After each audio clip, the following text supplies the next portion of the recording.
everyone. Welcome to Marketing for Designers podcast. I'm your host, Masha Coyne, a messaging strategist and a copywriter for the interior design industry. I've been marketing for what feels like forever in my past career at some of the biggest global firms like KPMG and Deloitte. Today, I write website copy for designers using my signature voice of customer framework. If you're a designer looking to up your marketing game and attract premium clients, this podcast is for you. Each week on the show, we're going to be talking all things marketing, from branding to messaging to social media, SEO, and so much more, so you can have all the tools you need to grow your business and attract your dream clients. Welcome back to another episode of Marketing for Designers podcast. I'm so happy you decided to tune in to today's episode because today we're talking about using your interior design process as a brand differentiator. So if you've always thought that your process is a little, or maybe it's a lot different from other designers, I think you'll love today's discussion because process is something that can help you set your business apart from everyone else. And I love talking about process, even when I write for my own interior design clients, when I'm writing their website copy and working on their messaging, we always spend a ton of time talking about process, how we're going to display it on their website. What are some of the unique elements or nuances about their process that can set them apart? So I love talking about process. But before we get into the nitty gritty, let's talk about why it's so important to stand out in the first place. Why do you need to differentiate yourself? You've got a good business, you're attracting the right kind of clients, you got a solid flow of leads. Why do you? Well, because interior design industry is pretty crowded. We already know that. There are so many talented designers out there, and it's pretty challenging to make your mark. But standing out is actually a non-negotiable in today's landscape. So you've got to set yourself apart. And here's why. The reason why you want to differentiate your business is because it helps you attract your ideal clients. It helps you attract clients who get you, who love your vibe, who are excited to work with you. When you showcase what makes you unique, you tend to naturally draw in those clients who resonate with your specific approach, or maybe it's specifically with you, or maybe it's your signature aesthetic. These are the clients who will be a lot more enthusiastic about your work. They'll be a lot more collaborative during the process if this is something that you want, because I know there are some designers who prefer collaboration, other designers who kind of like to do prefer the kind of hands-free process. But this way, you're more likely to get clients who become loyal advocates for your business. They see something in you that they don't see in other designers, and that's pretty powerful. The second reason is it helps build brand loyalty. So when you offer something unique, clients remember you. They remember the special touches, the personalized approach, the distinctive style that only you provide. And this makes them more likely to return for future projects or to refer you to friends and family. So building brand loyalty is not just about doing work. It's about creating this truly special, memorable experience that clients want to talk about. So it's about leaving that lasting impression for them that will make you, or will keep your brand top of mind. So for example, let's say you have this unique process where after completing a project, you create this personalized design journey book for your clients. So this book includes things like before and after photos, or like detailed descriptions of design choices that you made in the process, or personal notes or anecdotes about the project development. And this is not something every designer does or offers to their clients. It's that special little touch that shows how much you care about your clients and their experience. So for example, imagine you have a client, Sarah, who loves this so much that she shows this book that you created for her to everyone who visits her home. She's so impressed by this thoughtful gesture that she not only keeps coming back to you for more projects, but she also refers her friends and family to you. So Sarah's loyalty is not just because, you created this beautiful design you transformed her home into something beautiful, but because of the unique and personal experience that you provided. And people tend to remember the little things you do at the end. There's like a stat out there that they tend to remember like the 10% rather than the 90% of what happened. I can't remember how it goes, but that speaks to those special touches that you offer to your clients. Another reason why you want to differentiate your brand is that you can command higher prices. So when you offer something special, you can charge what you're worth because clients see the value. So differentiation allows you to move away from price competition or compete based on the price. Clients, we know that it's a fact already that clients are willing to pay more for a service that offers unique benefits and personalized touch. When they perceive your process as something like superior or better and a lot more tailored to their needs, they're more likely to invest in your services and with a lot less hesitation. So this is how you move away from being just another interior designer to a premium brand. Another reason to differentiate your brand is that you reduce competition. So by setting yourself apart, clients choose you for what makes you unique and not just based on the lowest price. So when you highlight the unique aspects of your process, you create a niche for yourself where competition is a lot less fierce. So instead of competing with every designer in your area, you're competing in a smaller kind of pool, more specialized market where your unique process is actually a selling feature, a selling point. So this means clients come to you specifically because they want what only you can offer and no one else. And the last thing is the last reason, and it's to me, it's like a no brainer. It just enhances marketing. A unique brand makes your marketing a lot more effective and memorable. So when you have distinct selling points, your marketing messages become a lot more clearer and a lot more compelling. And it's easier to just create stories and create content that resonate with your target audience.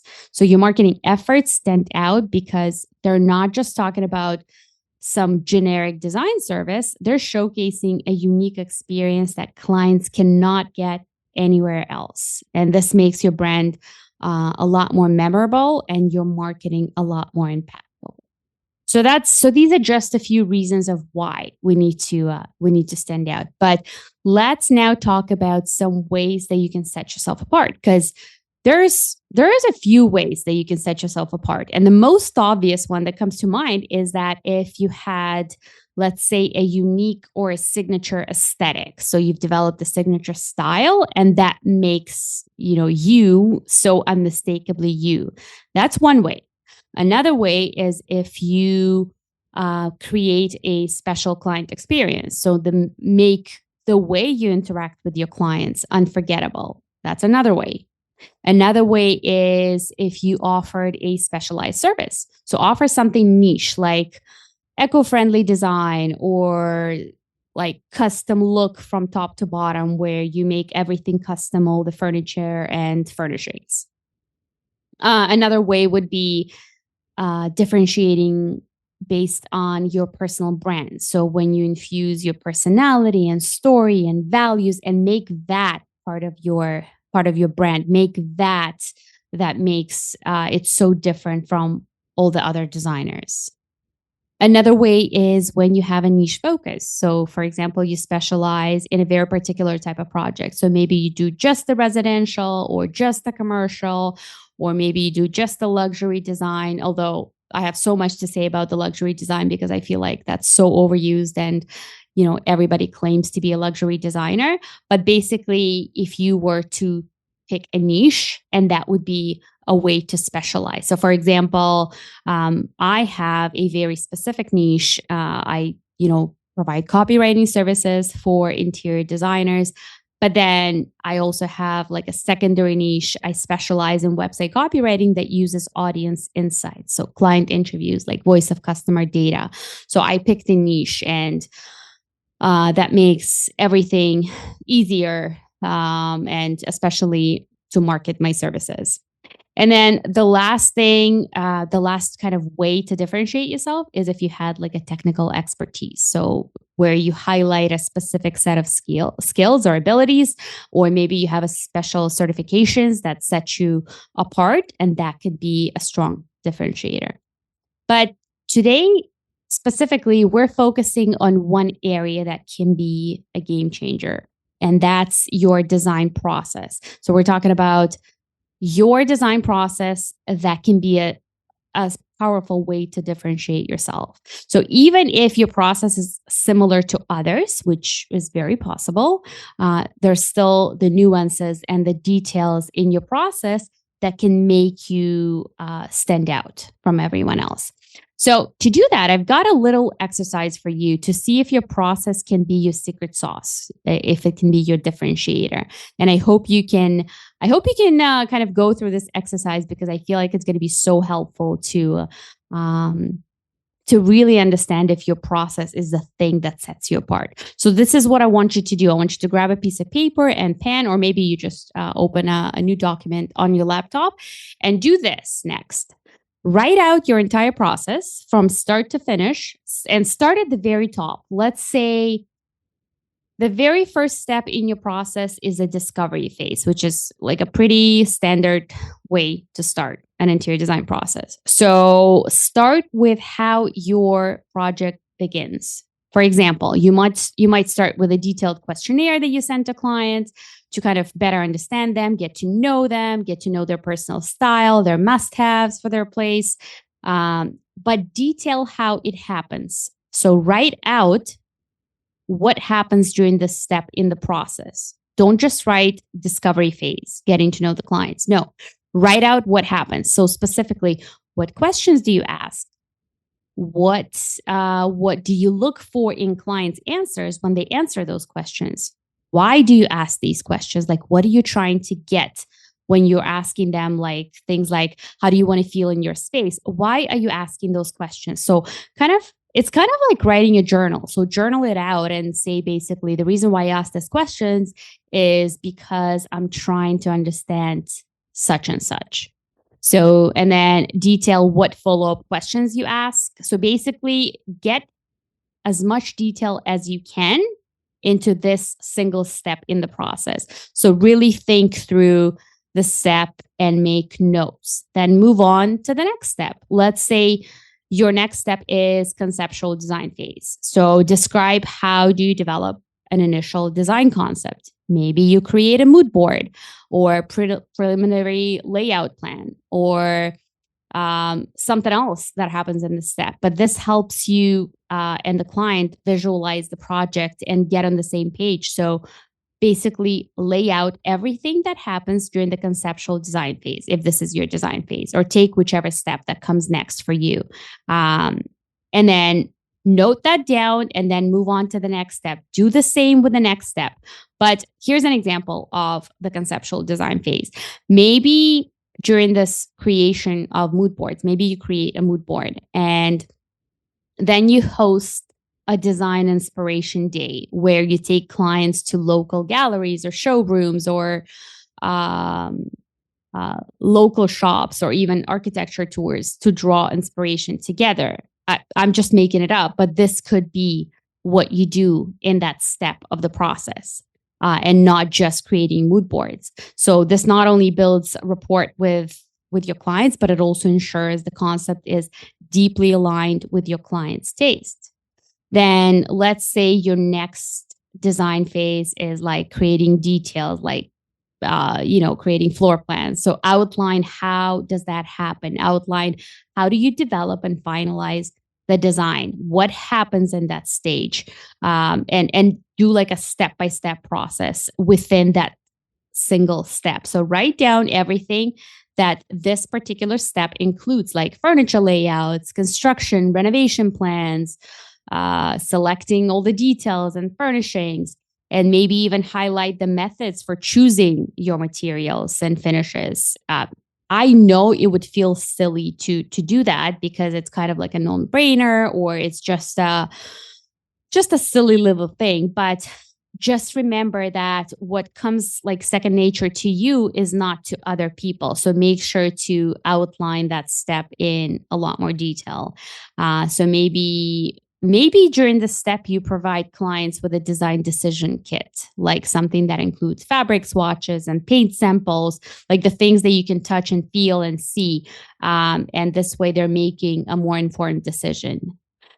Then let's say your next phase in the process. So the next step in the process is your ordering phase, ordering and procurement. So explain, how do you handle the ordering process? So detail the steps that you take to manage orders, track deliveries, communicate with suppliers. Maybe you require 100% deposits for finishes during this step, or maybe it's a 50% for labor to ensure commitment. All of these things. So detail those things. So for example, during this step, maybe you send clients regular updates and sneak peeks of their custom items being crafted. Or maybe you send them photos of their brand new custom sofa being made. Like you send photos or videos of how it's actually being created, constructed, and you can highlight, the vendor there and things like that. And then lastly, you move on to your last step. Maybe it's your construction phase. So if it is, jot down your approach to managing construction or renovation process and talk about things like scheduling, overseeing the work, and making regular site visits to ensure everything goes smoothly. So write down what's important during this step in the process, but also not just the steps in the process, but also what value of the work that you do you bring to clients. So, the value to the client is overseeing everything and them not worrying about a thing. So that's that. Maybe during this step, you provide a construction progress portal where clients can log in and basically see where everything is at and see daily updates and photos, things like that. And then you move on to the next step, like the installation phase and basically detail all the steps in your process from start to finish. So documenting your entire process step by step has two major benefits. One, and it's kind of an obvious one, but you have a documented process at the end of the day. You'll have a documented process, which is absolutely crucial when you're ready to hire and scale your business. When your process is clearly documented, it's so much easier to train new team members and ensure you provide the same level of service that you do. And it helps you maintain consistency and quality as your business grows. And number two, you're creating a repeatable system. And I know there's so much talk about process and systems, but it is extremely important. As your business becomes more streamlined, you ensure a predictably amazing customer experience. And repeatable process means you're not reinventing the wheel every time the new project starts, but you're going along a streamlined process that has been developed and perfected over time. So you have this proven roadmap that guides your work and ensures nothing falls through the cracks. So after you've documented your process, I want you to then analyze it and scrutinize what you've written. So you'll discover the unique little elements in your process that set you apart. So when you take a close look at each step, you can identify what makes your approach different, even if it's just a little different than what other designers do, because process is process. Oftentimes we look at other processes for other designers and they look similar. But when you've documented it step by step, you'll notice various things pop up that make you different. And I think you'll notice them only if you write things out step by step and what happens during each step. So at this stage, you may also decide to communicate like various tools that you use or programs and like little special touches that you add at each stage, because at the end of the day, it's these little details, these little special touches is what makes your process distinctive and memorable. So let's break it down further with some examples. So for example, if you're looking at the initial consultation, instead of just a basic consultation, you can make it into like an immersive experience. How do you make your clients feel comfortable to open up and talk about, their needs and wants and desires, like what questions you ask them, how do you dive deep into their lifestyle and needs? So for example, your client questionnaire can have questions that uncover how clients want to feel in their space and how they entertain guests. And these questions trigger certain emotions that are so important for creating a personalized design. And do that for every single step in the process. So describe the little touches that you do as part of each step. And then that's what you have. You then have a documented process, and you're differentiating your interior design business through your unique process in such a powerful way, and it makes you stand out. It's also a meaningful way to connect with your clients on a deeper level, because when you showcase the unique step in your design process and the special little touches that you add to a typical process, you create this memorable and exceptional experience that clients will talk about long after the project is complete. So really, I really want you to think of your process like it's not just a series of steps, but it's the story, the experience that highlights your expertise, your creativity, and all the amazing things that you bring to the table as a designer. But once you've done that, you do have to promote it. This story that you've created through the process, through your interior design business, it has to be told and shared across the different platforms to really set you apart. So, because if you want to be known for your interior design process, you have to promote it. You have to talk about it like in various places and across different platforms. So here's how we do that.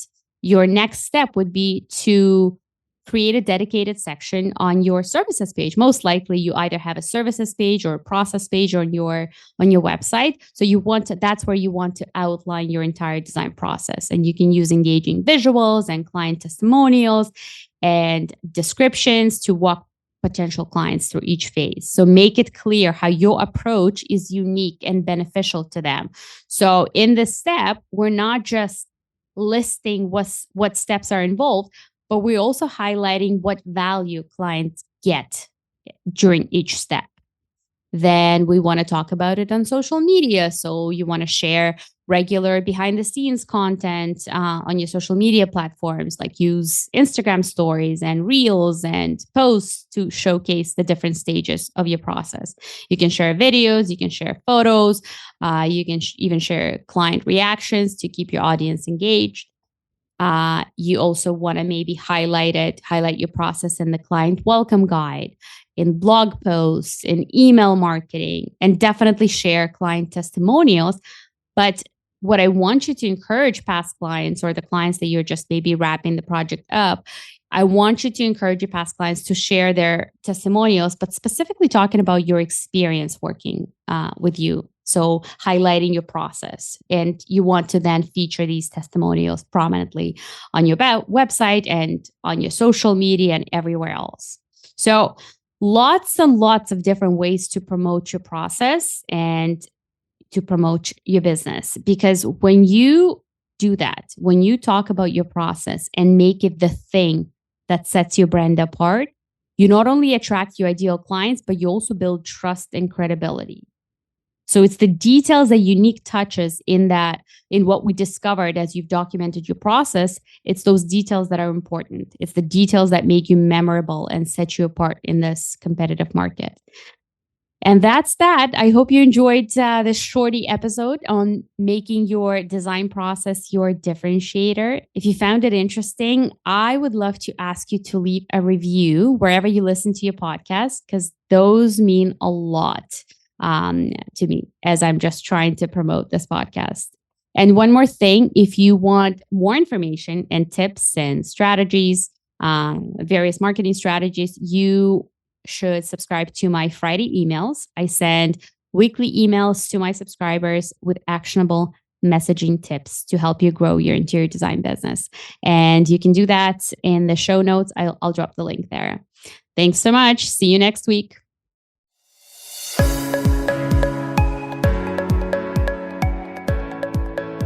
Thank you so much for tuning in to another episode of Marketing for Designers. This is Masha Cohen signing off. See you next week.